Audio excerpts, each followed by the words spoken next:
Hello everyone and welcome back to PPTQ Dublin here at Battlezone. We are just preparing for round number 3. We actually have the metagame breakdown for you of the 13 players that have come here. So Girish, why don't you tell us what do we have today? Alright, so we have a very diverse metagame actually. Of the 13 players that are here, all but maybe 1 or 2 brought different styles of decks. So we have 12 unique decks on the field. Which is really good. For 13 players, 13 we have players, 12 different 12 decks. So that's that doesn't... Yeah, I mean, it really shows, right? The modern metagame is very diverse. Like, you don't have like everyone playing Jund or everyone playing Abzan. It's very nice to see. There's actually no Abzan in the field. Yeah, it's actually very surprising. There's no Abzan in the field. However, there are some very interesting decks. Some of them we haven't seen before, like something like. I mean, we have seen them, but not very often. For example, so which one are you referring to at the moment? Like the Kiki Chord is something we haven't seen in quite a while actually. Yeah, top tables. Kiki Chord is very much a toolbox deck. Mm-hmm. So it favors. It's something that you mentioned earlier about Jund. Yes. It favors the better player. Mm-hmm. So essentially, the way Kiki Chord works is that you have a toolbox. You have every bit of every card in those colors at your disposal, and you can get things like Restoration Angel and Kiki Jiki. Court of Calling can get you anything that you need, and just put together everything that you have. I mean, yeah, the deck essentially wins by... Well, the deck is trying to win off of Kiki Jiki, Restoration Angel, or Secret XR, right? That's the combo? Yep, just right. Blink, go infinite. Yeah, right. So, and, I mean, the deck that we have 2 of, or multiple copies of, is Burn. Well, obviously, Burn is a very simple deck to play, and... to an extent. Yes. It's actually very technical when you get into it, into the details of Burn. Yeah, however, on the... on an outside spectrum, Burn looks very simple to play. So, however, the deck has the deck is basically trying to do one thing, right? We just want to kill your opponent as soon as possible. And in Modern, with all the fetch lands running around, your opponents kind of do the work for you in some ways. Yeah, absolutely. That's the thing about playing Burn, is that half of the damage that gets done to your opponent is done to by them. So it does look like that we have our next 2 competitors with Kalyan. If I'm saying that correctly, I do apologize. And Mustafa is back on there. So we'll have Jund versus Elves. Mono green Elves. Elves is a very, very interesting deck in the modern metagame. It's actually a very fun deck and a very powerful deck as well. It's one of the few tribal decks that we have that perform actually quite well. I mean, obviously with the banning of Eye of Ugin, pushed Eldrazi tribal out of the metagame slightly because Peace Eldrazi Winter. Well, it was a bit too strong. We all knew that. Yeah. I even tried it beforehand. I remember we had a friend of ours that saw it coming. He was talking about the Eldrazi, the foreshadowing, so to speak, and I played a black-white version of Eldrazi that was a bit more mid-range. I mean, if you think about it, during the Eldrazi days, all you needed was Eye of Ugin, Eldrazi Temple, and any number of Eldrazi's, and the deck would just function. Yeah, it would just move. So let's talk about this matchup. I mean, we've already seen Jund on screen. We kind of know Jund is just a staple of the modern format. It's a very fair deck. It's the fairest of the fair decks in Modern. Yeah, absolutely. Who's the fairest deck of them all? Jund. But Elves is kind of the opposite of fair, I think. Yes, Elves explodes. It is a very much a go wide critical mass sort of deck. Where Elves is one of those decks, right? It looks fair on the table. Like if you think about Elves, you're like, okay, it's Elves. How bad could it be? But, you don't know the brunt. Right? Yeah, if you're saying that, you've probably already lost the match. Yes, exactly. To be honest, Elves is known for its critical mass of creatures going absolutely mental wide, gaining a lot of life, and swinging for lethal with an innumerable amount of Elves. Yeah. So this particular build of Elves does not seem to be playing Crater's Behemoth. It looks like their win condition is trying with Collected Company and Court of Calling to get out as many Elves on the board as possible, and then trying to win with Azuri to pump the whole team. Right, with his Overrun effect. Yes, with his Overrun effect by generating a bunch of mana with Elvish Arc to it, and it has some protection as well with like Spellsky and Reclamation Phase. So this is a bit more kind of, you could say, backed up. Like, this is elves with the brakes pressed a little bit. It seems to be that this is a little bit more mid-rangey. It still has the potential to explode with the Elvish Mystic and Llanowar Elves on the forefront of the mana ramp. But it's not going to go crazy and like turn 5 Craterhoof Behemoth and swing for the win. Without the Craterhoof Behemoth, it does not have that extra unfairness that generally is there in elf decks. But this deck is the basic game plan for this deck is to put as many elves on the board.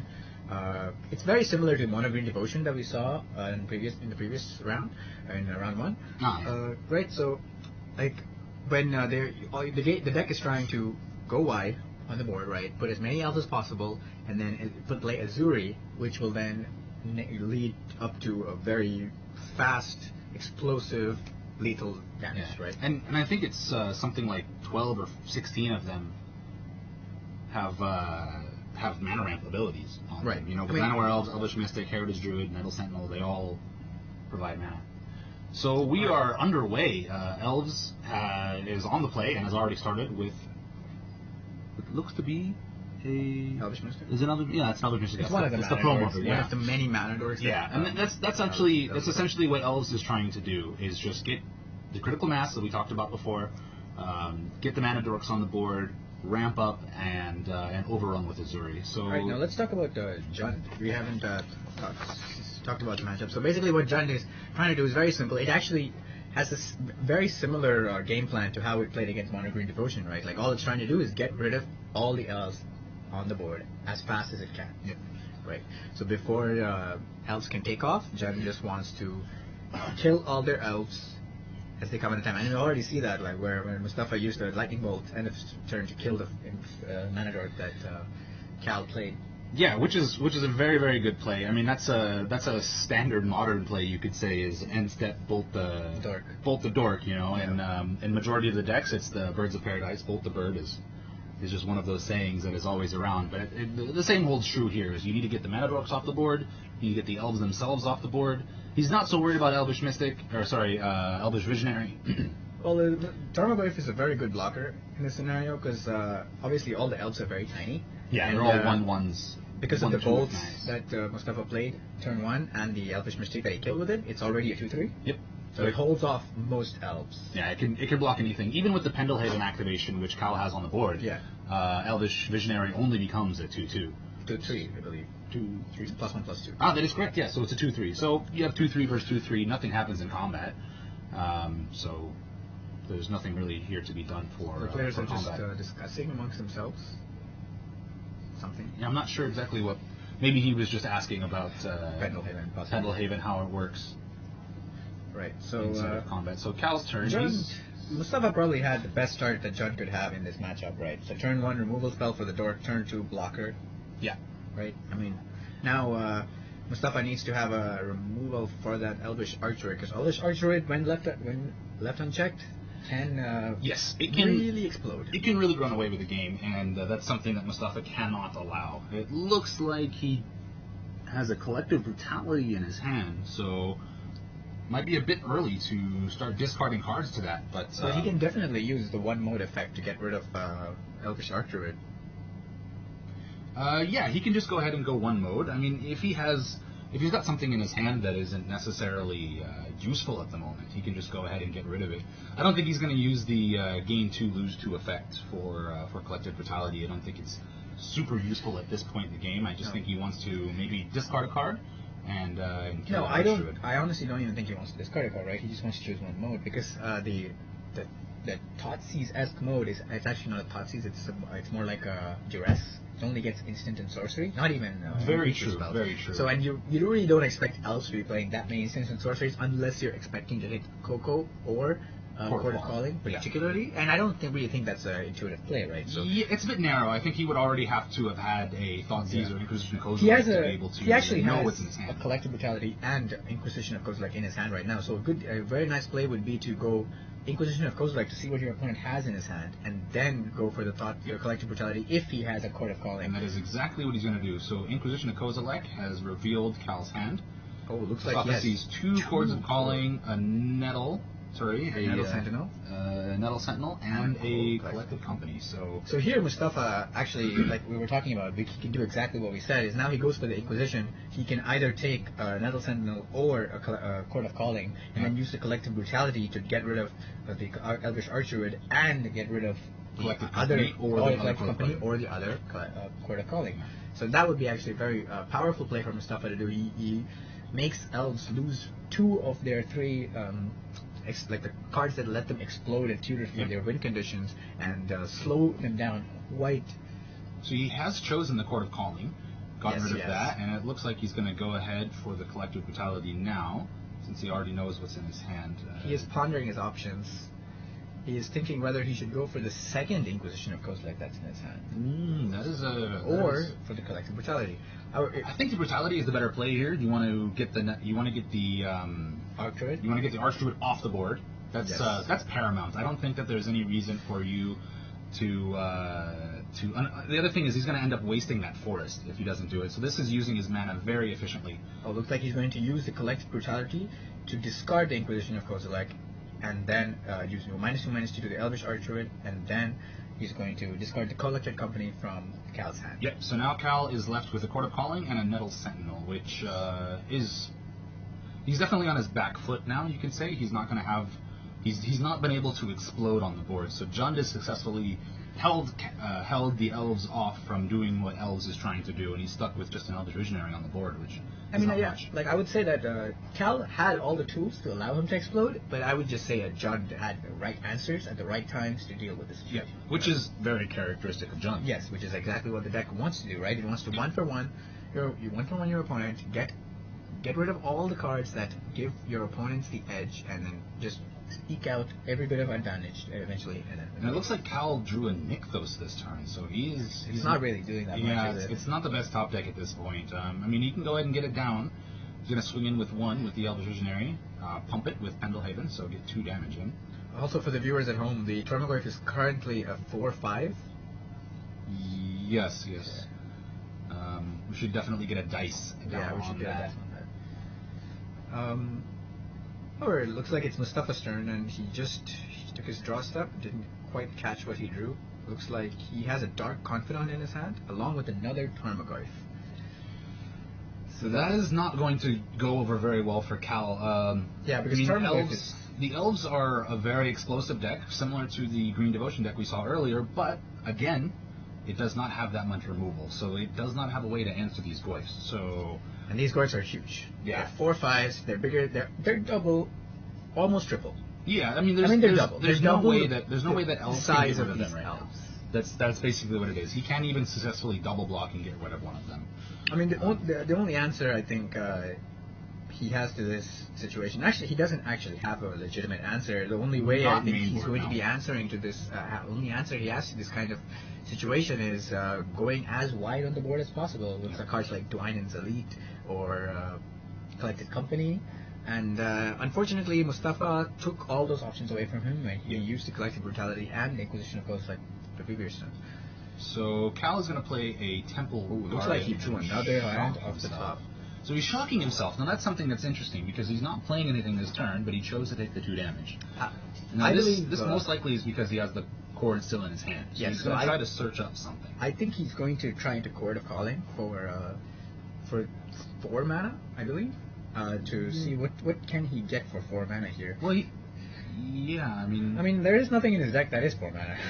Well, I mean, he could dig it for 3 and go. I'm actually quite surprised by that. Like, why would he play it untapped?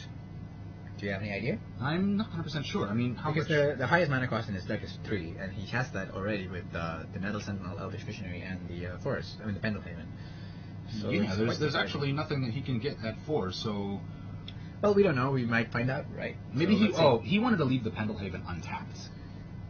That's what he wanted to do. So he might. I wonder why. Maybe for combat. No, he's tapping out. I'm very curious to see what he's going to get at this point. I'm not 100% sure. I think he's going to go for Azuri, which he's brought to the front.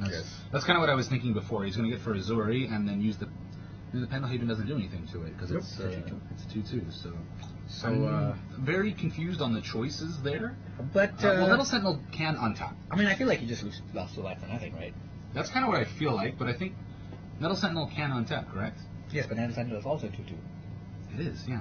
So I'm not exactly sure what he lost that 2 life for. I mean, maybe he just knows something that we don't. Maybe he does. Who knows? Anyways, looks like it's his turn now.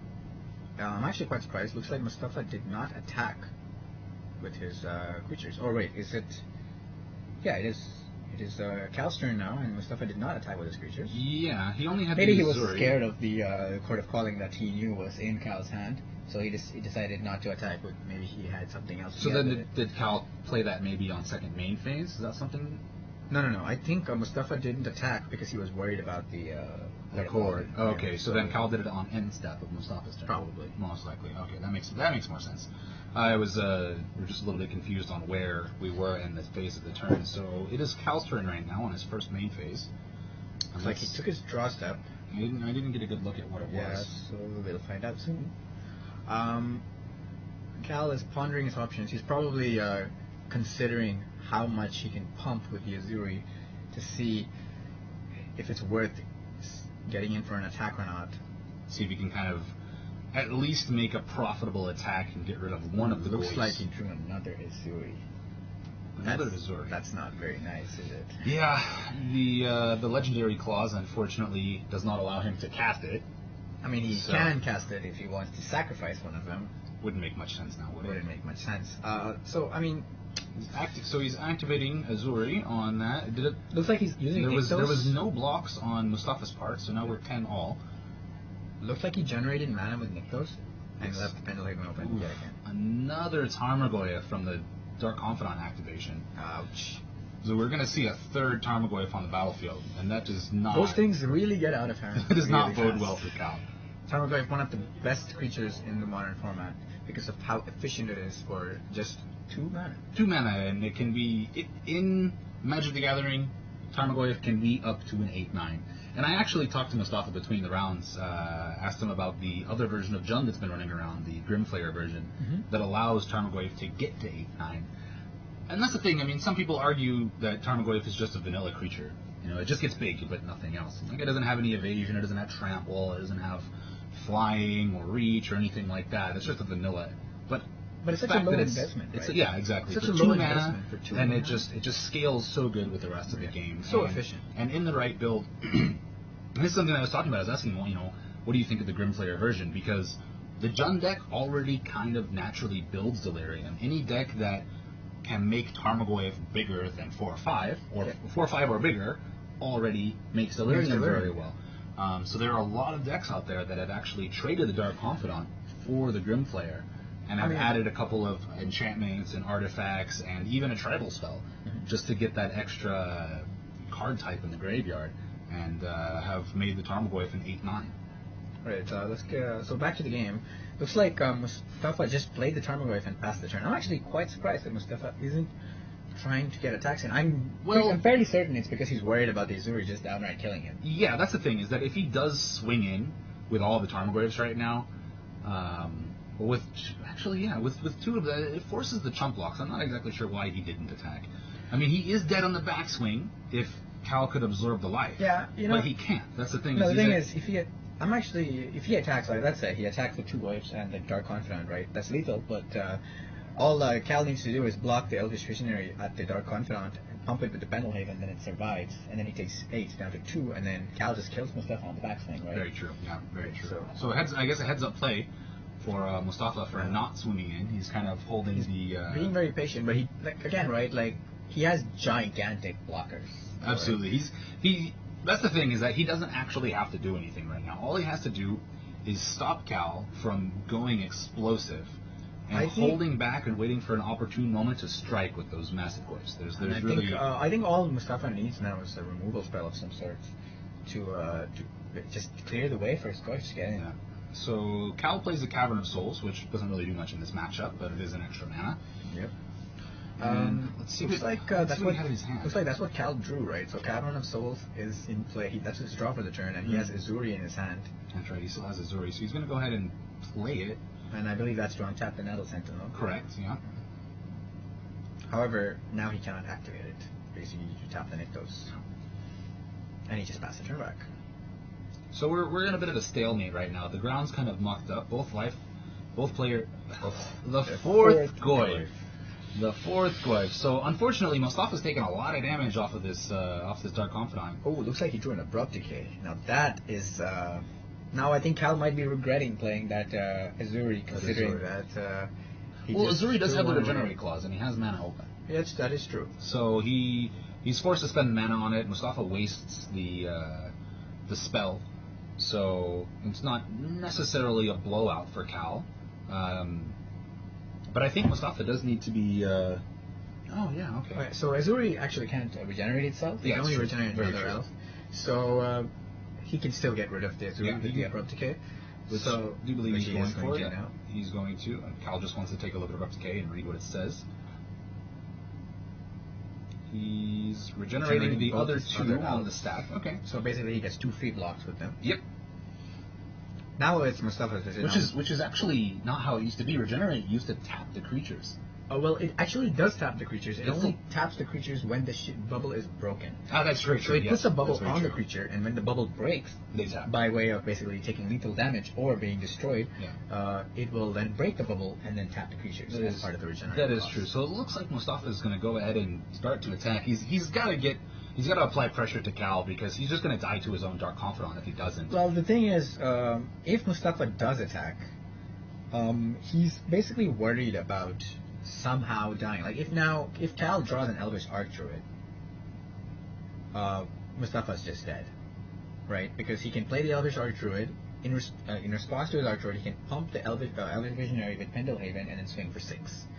So heads up play by Mustafa. He left a blocker open because he knows that if Cal draws anything that to pump his elves off the top, it's not enough to do lethal swing, and that's it. That is it. So game 1 goes to Mustafa on Jund. Elves just could not get that critical mass to push forward. So let's go ahead and look at the sideboards now. So we'll start with Jund again. We're all pretty familiar with this one. So we have 3 Fulminator Mage, 1 Thragtusk, 1 Thoughtseize, 1 Pithing Needle, 3 Kitchen Finks, 2 Kozilek's Return, 1 Shatterstorm, 2 Ancient Grudge, and 1 Dismember.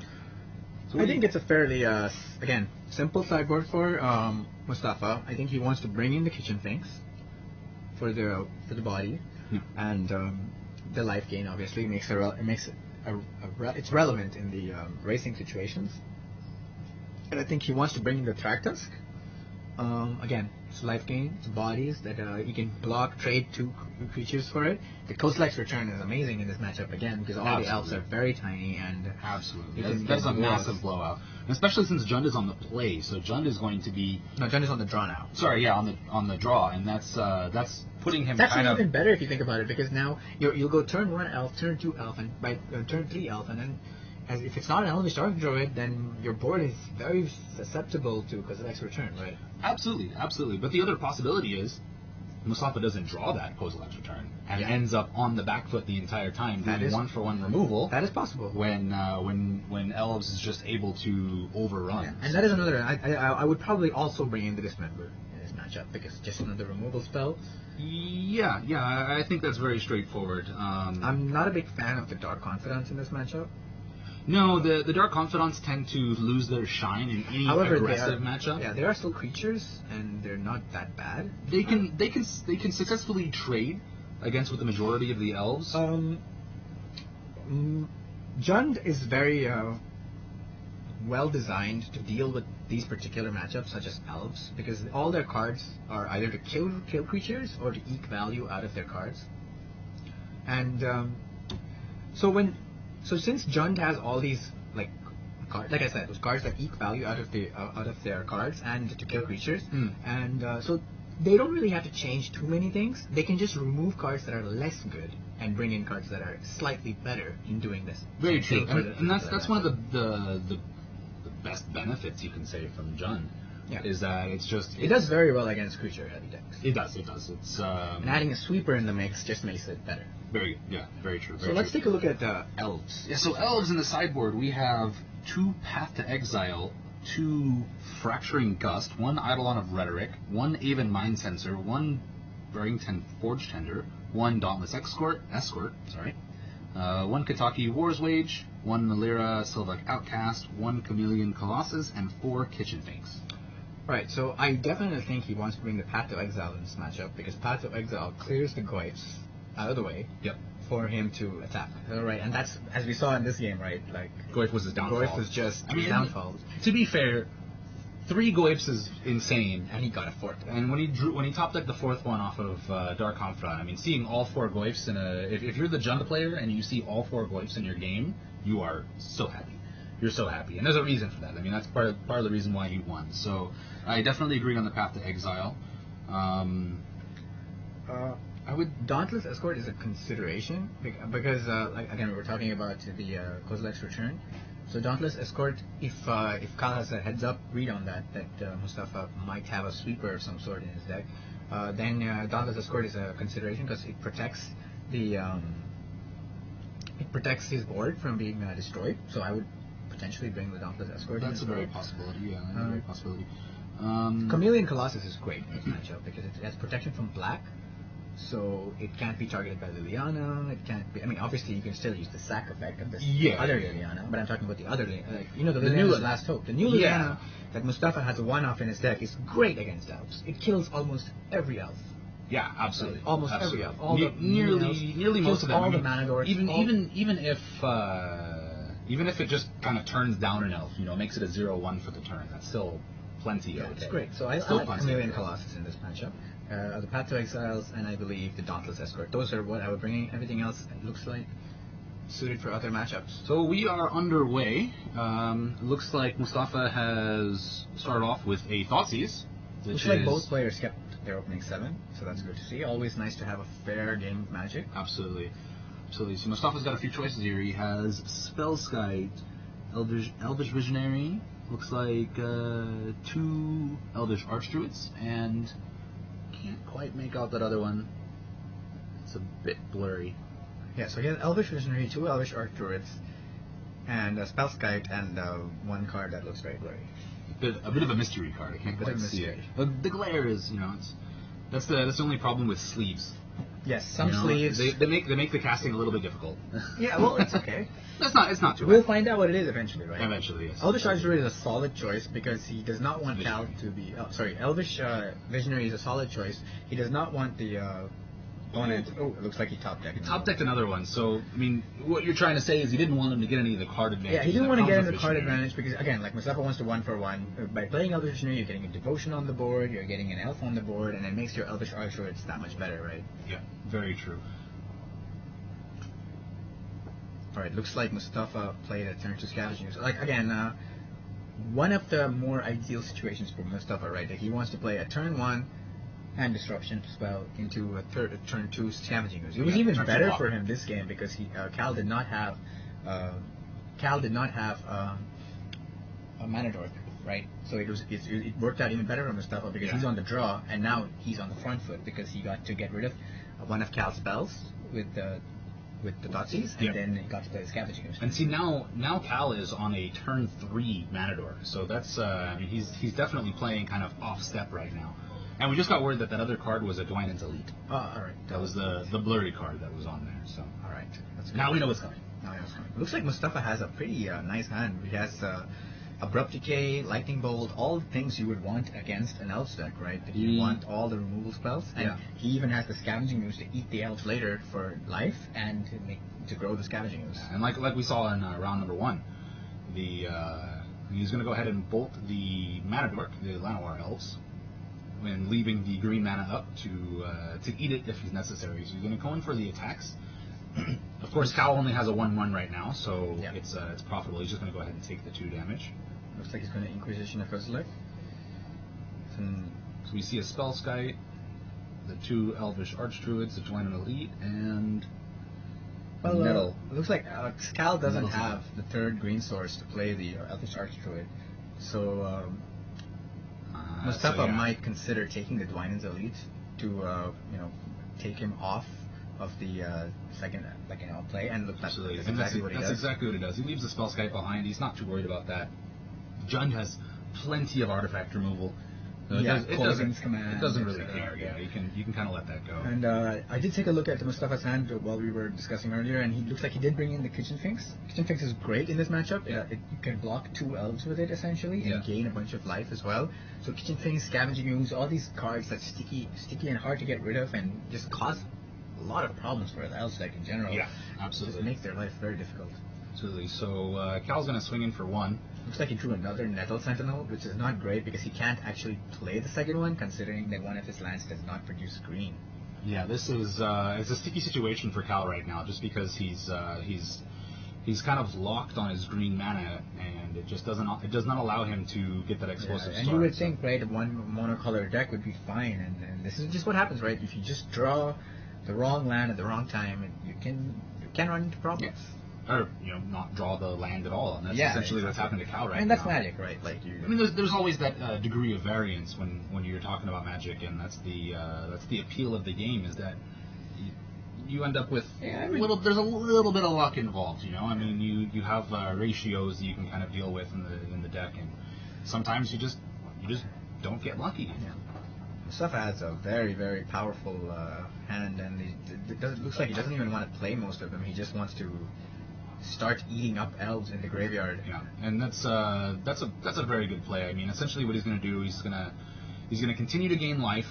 He's going to hold up removal spells if he needs them, and he's basically just playing what's on the board, because he doesn't actually need to overcommit. I mean, he doesn't have to worry about anything like a mass removal spell or anything like that. But essentially what he's doing is he's just holding back what he needs to. He doesn't need to do anything special. He just needs to keep the pressure. And he's going to go ahead and... he's going to play a Kitchen Finks. Now, again, this was so annoying, right? Like, as an elf player, I just took a hit from the Scavenging Ooze as a 3/3, and now my opponent plays a Kitchen Finks that gains him 2 more life, and then I can't even attack profitably because he doesn't even trade with it. And it's a very good use of the mana, too. You notice Mustafa used up every single bit of his mana. So yeah, and that actually is very good planning on his part. Yeah. Like, he knows he wants to spend all his mana as efficiently as possible so that he doesn't waste any of it during his... Cal has drawn a Cavern of Souls, which will get him that extra green mana, assuming he named elves, which I'm sure he did. So he does have that 3rd mana. Hopefully it doesn't prove to be too late. He's going to go ahead and play the Archdruid, I'm sure. I don't think there's anything else that he really wants to play right now. But that's the annoying thing about Kitchen Finks, right? Because right now Kitchen Finks trades with both his creatures, and it doesn't even get it off the board. It just... so it's kind of frustrating, right? Cal must be really frustrated that he got the mana. So it looks like he's going to go ahead and play the Spellskite first to protect the Elvish Archdruid that he can play the turn after. So it looks like he's setting up for an Elvish Archdruid turn next turn. So he's going to play the Spellskite so that if Mustafa does have a removal spell, he cannot kill the Elvish Archdruid. Exactly, which he does. He has an Abrupt Decay and a Terminate. Yeah, it looks like he just drew that Terminate. He did. So he's kind of chock full of removal right now, plus a Tarmogoyf if he really wants to deploy it. Yeah, it looks like Mustafa drew Mustafa just drew the perfect card that he needed to deal with this particular situation, which is another removal spell. So now he can go ahead and terminate the Spellskite and then kill the Elvish Archdruid the following turn. Yeah, exactly when it comes down. So he does not have to worry about it. Even right now, he doesn't actually need to attack. It looks like Mustafa's having a pretty good run this tournament. Yeah, I mean he's been on camera twice and he's done very well both games. He's up a game right now, and he is pretty far in the lead. I would say he definitely has the advantage at the moment, and it's not to say that Cal and the Elves can't come back. No, definitely not. Because remember, you have to keep in mind that Cal does have two Elvish Archdruids in his hand. So even if he does play one and Mustafa does Abrupt Decay it, he still has another one the turn after. If you just have to hope that it's not too late for Cal, because because he is taking potentially 6 points right now, and he could go to 8. Yeah, he could take 8 damage. That doesn't provide a big enough buffer for him to take 1 or 2 turns, and it looks like he's going to go ahead and take all of the damage. Looks like he took 6 damage, so he'll be down to 9. Down to 9, and he's going to follow that up with the Tarmogoyf. So Tarmogoyf is... Mustafa's just continually applying the pressure. 4 or 5 again. Yeah, he's just continually applying the pressure, bringing in the beatdowns, and the Elves just can't get enough on the board to be able to either take the damage or successfully block it and still swing back enough to pressure Mustafa into playing defensively. Looks like Cal did draw, I think he drew another Dwynen's Elite. If I can see correctly. Does look like it. Cal, the one thing I'm very impressed about with Cal, though, is he has plenty of foils in his deck. Very nice, very nice. Very nice, but then it does get in the way of casting sometimes, the glare. Yeah, it's kind of shine in your eyes, you don't really know what's going on, and it's a bit rough. So Cal's just going to go ahead and play the I'm Archduke. surprised. Mustafa did not choose to deploy the Abrupt Decay. Well, he had cast the Tarmogoyf. Oh, right, he did. So now he's going to cast the Abrupt Abrupt Decay. Decay. And he's got 3 mana up, and it looks like he is empty-handed, but that is never a problem for John. Yeah, it looks like now Mustafa's swinging in for lethal, forcing Cal to do something about his board and block, to force blocks. And the thing is, right now Mustafa can grow that Scavenging Ooze to a 5/5. And looks like he just... Is he only blocking with the Nettle Sentinel? I mean, I believe if he does that, he's dead. Yeah, he is just dead. So I think Cal wants to maybe wants to reconsider his choices there. Yeah, I would recommend that he does. It looks like he's just kind of considering. He obviously doesn't want to lose all his creatures, but it doesn't seem to be that he has much of a choice at the moment. Yeah, at this point I think he has to just chump block one of the creatures to hopefully get another turn. It's not looking good. No, I mean, looking bleak. If you think about it, even if he does chump block everything, or chump blocks the Finks and the Ooze, or Finks and the Goyf and just lets the Ooze get in. I mean, what could he potentially draw? Really think so? I mean, I would probably just block the Ooze and take the Goyf, because the Ooze could potentially go to a 5/5. True. Which is most likely what Mustafa is going to do. True, very, very true. So, I mean, the only thing that I could think of that he would be able to pull off the top of the deck that would bring him back in the game right now would most likely be Collected Company. And he does not even have the mana to cast it, though. Which is, yeah, very true. So, and then, I mean, I feel like that's what I've been feeling this entire game. I feel like Cal was on the back foot from the very beginning, and that one... Yeah. And he had like 2 turns where he did not have that third green mana source. And yeah, missing the land drops is very, very difficult to come back from. Even in a deck like Elves, which kind of thrives on very little mana, but he didn't have the colors that he needed. So he does go ahead and block the Finks and the Scavenging Ooze. And he takes the damage down to 5 from the Tarmogoyf, and he's going to go ahead and untap and see what he can do with this turn. However, it was quite impressive, right? Like, Cal was able to slowly make a comeback, but then Mustafa then drew a double removal spell, and then again, Cal was... the Jund top deck, as it were, is impressive as always. Yes, because Jund always has... Like, the thing with Jund, right, like, all their cards are powerful, so you can't particularly say, oh, look, they top decked the removal spell. Well, all their cards are removals, or hand disruption, or big creatures. Yeah, right? it's all value. It's all value. So, let's see what Cal drew. Looks like Cal drew a Zuri, but I don't think that changes the board state that much. No, I mean, he can go ahead and cast it. He'll get another chump blocker for the turn. It looks like he's going to play Dwynen's Elite, which I think is the right element. Like, all he gets is another elf to chump block with. Yeah, I mean, it'll buy him a turn. It'll buy him another turn, but it's not Mustafa really... doesn't draw another. Yeah, but it's buying him another turn, but it's not really getting him to his win condition. Yeah. Right? It's all it's doing is stalling the game. It's not really making it... I mean, he'll be able to successfully block all 3 creatures if he chooses to, yes. Or at least the biggest ones. No. Nope. The activation of the Raging Ravine, which I actually missed. I didn't see that down there. Yeah. So it looks like Mustafa had lethal on board, and it did not matter what... I don't think it would have been lethal. He could have chump blocked 3 of them, and he would have still lived with 1 life. It would have gone a turn. It's delaying the inevitable. It's delaying the inevitable. Cal's not going to be winning from this situation when he's throwing away all his creatures just to survive. Yeah, so Jund takes that match 2-0 over Elves, and that is the end of the 3rd round. We're going to take a short break while the round finishes. And I think we'll be back for round 4. Yeah, well, and maybe just to get people up to speed. So this is a 5-round tournament with a cutoff into top 4 for playoffs. Yep. Right. Yeah, there are 13 players, so we're gonna have, like I said, 5 rounds of Swiss where everybody gets to play everybody, and we'll have the top 4 coverage at the end of the Swiss completion. Of course, we'll bring you all games of the top 4 coverage live on stream, so you'll be able to see all of those matches with no issues. And we're gonna try to get another interview in here as well in between the rounds. Yeah, let's try to get somebody else in.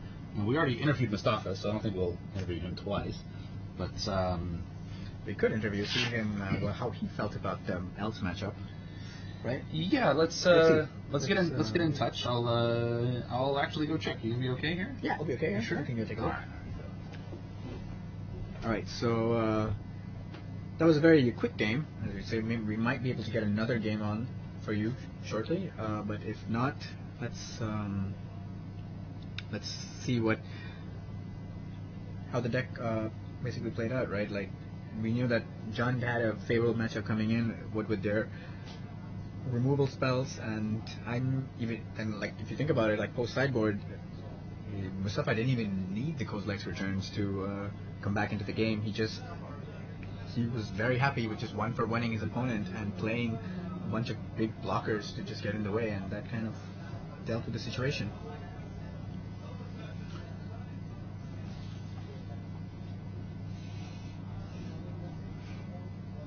Hopefully we'll get some more exciting matches for you in the coming rounds. We still have a few decks that we haven't seen yet, like Tron, Cord, etc.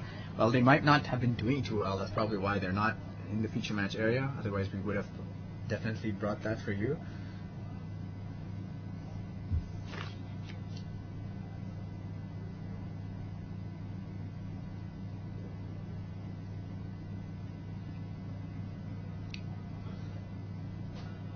Looks like we're just waiting on whether we're going to have an interview or not with Mustafa.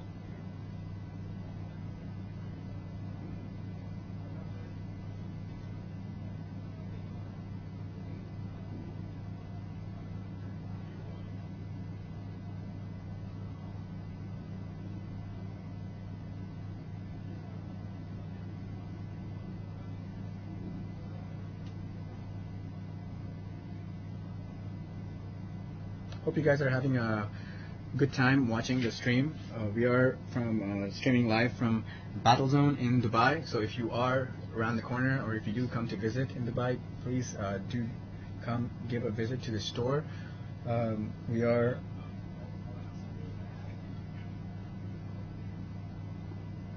What's happening? Are we having an interview? Yes. Cool. Sorry, back. Welcome back. Yeah. So we're gonna have a deck tech. A deck tech. Yeah, we're gonna bring in Mr. Chester, who has the zoo deck that we saw in round 2. Sweet. So we're just we're waiting for him to finish up his match. Okay. We do have 12 minutes left in the round, so Right. we'll have like a small 10-minute interview for everyone at home. Okay. And we'll check out his deck. Let's actually get his deck list out right now. Let's find this one. So we saw it on. We saw it on camera, right? Yeah, we in round saw it 2. on camera. Unfortunately, quick round where his opponent unfortunately missed a slaughter pack trigger, and then ended up in him having to take a game loss because, well, that's what slaughter pack does, right? If you don't pay the 3 mana, you kind of just lose the game. Yeah, that is exactly what it says. Actually, exactly what it says. If you don't play the 3 mana, you lose the game, and unfortunately, his opponent just completely missed that, and hopefully he doesn't forget to do that again. Yeah, hopefully not. Again, so we're okay. So we've talked about this deck already, right? Before, it's basically a zoo/burn deck.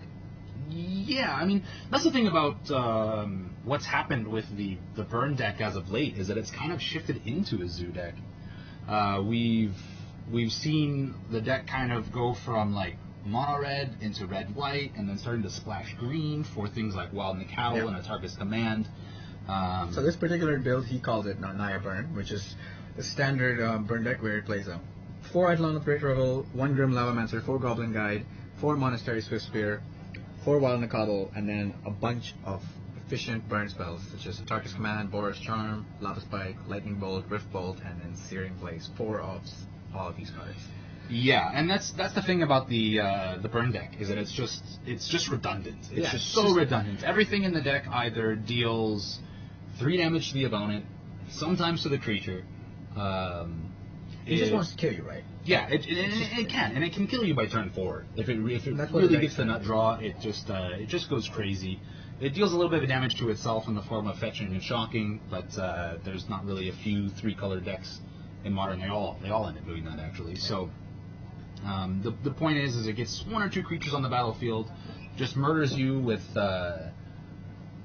burn straight to the face, pumping up its creatures as it attacks, and just winning as fast as possible. And the thing with this card is it also mulligans really well, because all the cards essentially do the same thing, right? Like, you just need lands and spells. Yeah, it's so redundant. I mean, the deck thrives on 3 mana. And you can say it. 3 mana at the most. You just need to get a forest, to, you know, cast your Wild and the Cattle, and then a Mountain and a Plain to be able to get it as a 3/3.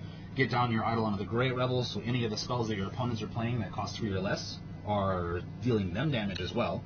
And so you're dealing them damage, they're dealing themselves damage from their fetching and their shocking, they're dealing themselves damage from Eidolon of the Great Rebel if they don't remove it, and half the work is actually done for you at that point. That's true. And the deck really doesn't give you any room to wiggle around, does it? Like, the deck is really good at punishing opponents that have like stumbled from like Mana Screw or Color Screw or didn't get their lands in time. It just does not give you much time to breathe. Any misstep against burn and you basically go down. Yeah, you basically go down. You have a higher chance of losing every time you either make a mistake or your deck just doesn't work for you. Yeah, you know? And that's why you'll see a lot of decks in Modern.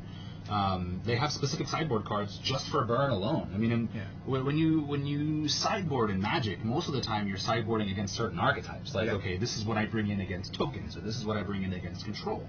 This is what I bring in against, you know, burn or reanimator or something like that. But you have to sideboard against one specific deck at all times. You have to. It's a concession in the format, actually. It's what you're expecting, right? Deck. Like, and that's the beauty of Magic. It gives you that flexible 15-card sideboard to work with your metagame, what you're expecting to see, and you can adjust your deck accordingly to give you an edge over your opponent. Yep.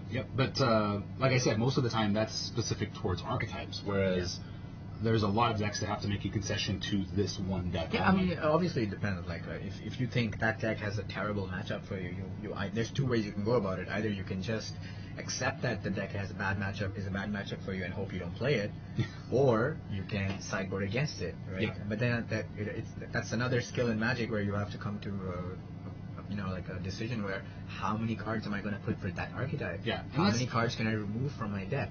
How many cards can I play that will actually work for me against that archetype, right? So there's a lot of things. And that's very much a local metagame call. You know, you have to, in any form of competitive Magic, you end up like learning your local metagame, what people are playing, what they're not playing, and are you expecting to see burn? Are you expecting to see Infinity? Are you expecting to see a lot of Jund? Are you expecting to see a lot of Tron? Or are people still playing Eldrazi? You know, so you have to kind of make some concessions in your sideboard when you want to have these decks. You want to put together your sideboard for them.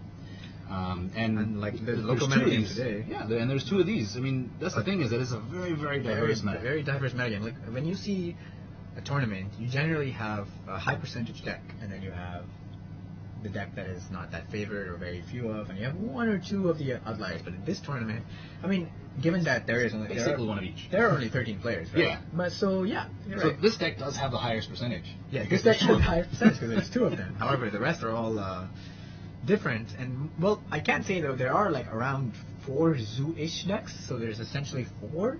But they all work slightly differently. So they all try to do the same thing, which is kill your opponent as fast as possible, but they work in different ways. Very true, very true. One of the more, you could say, famous rogue decks of the format now that's gaining a lot of popularity since it came out about 2 years ago is the Shadow Aggro or Suicide Zoo deck, which really just it punishes your opponent for dealing you damage, and that's the beauty of it, is that you want to lose life in that deck. Yeah, you want to lose life. The less life you have, the bigger Shadow or Death Shadow is. Right. And then you just swing with Become Immense and Team Battle Rage and hit for 22 on turn 3, and people just kind of give you this. Yeah. What happened? What happened? Right, so for people that don't know, Death Shadow is a 1 black card, and it's a 13/13. Yeah. Right. Yeah. It's a 1 mana or 1 black mana 13/13, and it gets -X, where X's are life total. Yeah. So anything less than 13, and it's a viable creature. So. Right. Yeah. So Okay, we're going to take a really quick break, and we're going to come back with Chester and Deck Tech on this Nigh Burn.